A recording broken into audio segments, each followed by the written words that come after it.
Viewers আসসালামু আলাইকুম। ঈদ মোবারক। ঈদ মোবারক। আসসালামু আলাইকুম। কেমন আছেন সবাই? আশা করি অনেক ভালো আছেন। নিজেকে কেমন খাওয়া দাওয়া করলেন, কার শরীর কেমন আছে জানাবেন। আমরা যে ঈদের মাংস মানে কুরবানির মাংস, ঈদের তৃতীয় দিন আজকে আমরা রান্না করতেছি না। হ্যাঁ, দুই দিন আমরা দাওয়াত খাইছি, বাসাতে করা হয়নি। ভাবলাম যে একটু বাসাতে করি নিজের হাতের রান্না। আর আমার হাজবেন্ড মানে আপনাদের ভাইয়া খুব পছন্দ করে আমার হাতের রান্না। আর কষানো হয়ে গেছে। একটা কথা হলো, মাটির চুলা থাকলে খুব ভালো হতো না? ভালো হতো, আমি মাটির চুলাতেই করতাম। এই যে একটু কষানো উঠাইলাম, সবাই একটু টেস্ট করে দেখবো। দেখি একটা খায় দেখো তো বাবু, আসো তো, একটা জিনিস দেখো তো। ওরে খুব গরম। কেবল উঠাইলাম রে। তুমি একটা খাবে না? কষানোর মাংস বিসমিল্লাহির রহমানির রহিম। কুরবানির মাংস না গরম, ও বাবা অনেক গরম না। কুরবানির মাংস সবসময় অনেক মজা হয়, খুব সুন্দর, কিন্তু কেবল তুলছি তো অনেক গরম। মাশাআল্লাহ, আলহামদুলিল্লাহ।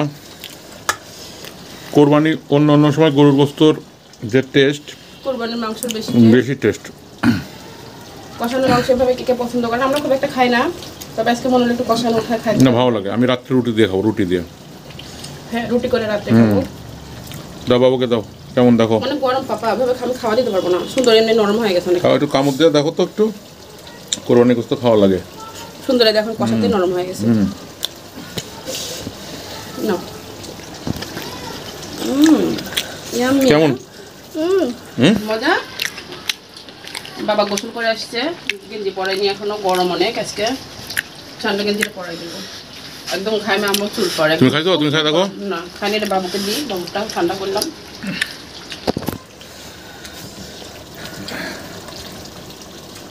কেমন? খুব সুন্দর হয়ে গেছে। না, একটু খাও খাও খাও খাও, সমস্যা নেই। হাত ধুয়ে না, হাত গোসল করে আসছো তো, হাত ধুয়ে আসো তো। মাংস প্রথমে কষাছিলাম, নাড়তে পারতেছিলাম না ভালো করে, জন্য নামায় পাতিলে দিয়েছি। এখন এই বেটা দিয়ে পানি গরম করে দিয়ে ঝোল, ঝোল ঝোল রাখবো। এতটুকু ঝোল দেবো? হ্যাঁ, না না, দরকার নেই। খাও বাবু, খাও। 2-3 দিনই গোস্ত খাবো, তারপর আর খাবো না। তারপরে আর কোরবানির মাংস খেলে শরীর অতটা খারাপ হয় না, কারণ একটা আল্লাহর বরকত থাকে কোরবানির মাংস। আল্লাহর বরকতের মাংস, আর এত সুন্দর স্বাদ হয় কেন বুঝি না। বাজারে মাংস আনে রান্না করলে অনেক সুন্দর করে রান্না করি, এরকম হয় না। কোরবানির গোস্ত আলাদা টেস্ট হয়। নাও, তুমি নাও, তুলে খাও বউ। ঝোলটা আরো শুকাবে, জাল দিব আর একটু, একদম গরম পানি দিয়ে দিলাম গরম করে।